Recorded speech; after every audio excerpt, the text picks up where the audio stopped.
कुछ खबरें खेल के मैदान से। Pakistan super league PSL season 10 में आज एक मैच खेला जाएगा जिसमें कराची किंग्स और कोयटा ग्लैडिएटर्स की टीमें आमने सामने होंगी। पाकिस्तान सुपर लीग की दोनों टीमों के दरमियान आज का मैच लाहौर के कसाफी स्टेडियम में रात 8 बजे खेला जाएगा।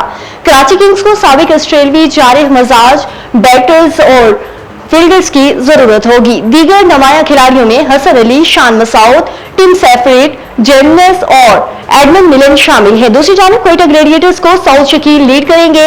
इस टीम के नुमाया खिलाड़ियों में शोएब मलिक, मोहम्मद आमिर, कोशाल मेंडस, फन एलन और अकील हसैन शामिल हैं। पाकिस्तान वुमेन क्रिकेट टीम की साबिक कप्तान निदा डार मेंटल हेल्थ का शिकार हो गई। निदा डार ने मेंटल हेल्थ के मसले पर क्रिकेट से ब्रेक ले ली। इस हवाले से उन्होंने सोशल मीडिया पर ऐलान भी किया।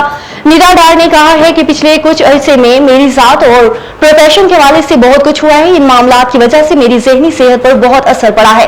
उनका मज़ीद कहना था कि इसी वजह से मैं क्रिकेट से ब्रेक ले रही हूँ ताकि वो अपने ऊपर फोकस कर सके। मेरी प्राइवेसी का ख्याल रखने की दरख्वास्त है।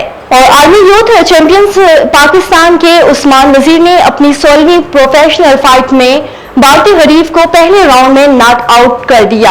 ज़राए के मुताबिक थाईलैंड के शहर बंगाल के वर्ल्ड साइम स्टेडियम में होने वाली फाइट में 25 साल प्रोफेशनल बॉक्सर उस्मान वजीर ने भारत के असवरान दोर्ती को 1 मिनट 25 सेकंड में ही ढेर कर दिया। उस्मान वजीर अब तक अपने तमाम 16 प्रोफेशनल मुकाबले जीतकर नाकाबिले शिकस्त हैं। 11 फाइट्स में उस्मान वजीर ने नॉकआउट की बुनियाद पर कामयाबियां हासिल की हैं।